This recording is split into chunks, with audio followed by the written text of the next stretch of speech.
Deep in the forest, a cloaked figure glided past the ancient oak and traveled silently through the forest, searching for something. The setting sun cast long shadows over the trees, further throwing his face into the darkness.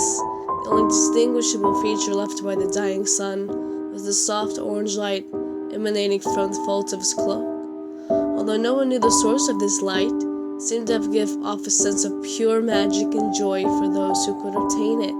Stopping briefly to observe the crystalline faces in the pond and to hear the pleading voices of the whispering wind, the figure jogged on towards the twilight, trying to reach some end. An owl screeched a warning to the nearby village as the figure swept through the forest. Most of the villagers knew to avoid this wandering spirit of the forest, but some of the younger ones were eager for a glimpse of the cloaked figure. A group of teenagers stood near the edge of the forest, measuring the courage of each other. One boy named Cedric decided to head out in search of the spirit.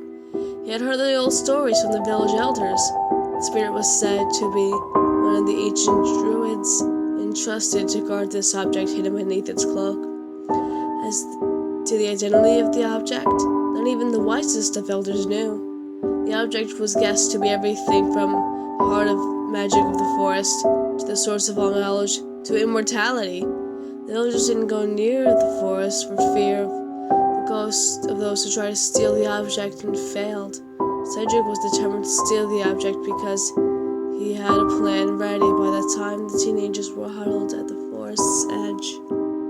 "I'm going to steal the Wrath's magic, for I have a plan," he boasted to the audience. "Does your plan involve becoming a ghost of the forest?" shouted James as his friend Nicholas laughed. As the crowd began to cheer, Cedric shouted over their heads, "I can attack the Wrath with my sword my father gave me." Though truth be told, Cedric stole it while his father was away. "It's powerful enough to control the dead." The crowd stopped laughing as Cedric pulled out an old iron sword, which spelled so he can strike fear into the hearts of it. The crowd watched, horrified as Cedric went into the forest, spelt sword held high. He intended to make a fool of the spirit and claim his prize. Cedric didn't care for knowledge. He hoped the wandering spirit had gold. Cedric marched along, his greed propelling him forward. As he passed beneath the trees, he noticed they seemed to moan and groan, like old bones rattling in the wind. The way the trees seemed to sigh made him imagine lost human souls trapped in their branches. Cedric knew he was imagining this as he walked along, ignoring the warning sighs of the wind. He came up to a pond and was happy of the chance for a drink. He knelt down to drink when he got a horrible shock. The translucent face of a boy from his village stared back at him. The boy was older than Cedric and had disappeared from the village a year ago. Cedric hopelessly tried to pull him from the water till he realized the ghost was staring back at him. The listless eyes of the ghost seemed to be warning him to turn back. It was too late to go back now. The immortal wanderer crept up behind the boy at the pond and waited. When Cedric realized the ghost was behind him, he stood, brandishing his sword. "I do not fear your wrath," he shouted. "The sword can harm the dead. Now give me your gold or—" "What is it you want?"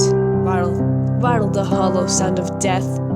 Taken aback, Cedric said, "I want the valuable object you're hiding, or else—" "Take it," gasped the tired old druid. Cedric took the object as the withered old man walked off in the direction of the setting sun. The once immortal druid went west until he found an end to his wandering. Cedric, however, now had to guard the object. He started wandering the endless path of the forest, searching for the next greedy fool to come along.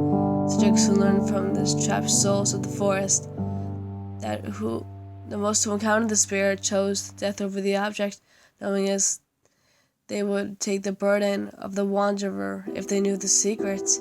As far as everyone but the wandering spirit knows, the object is immortality acquired by greed, because Cedric wandered this forest to this day.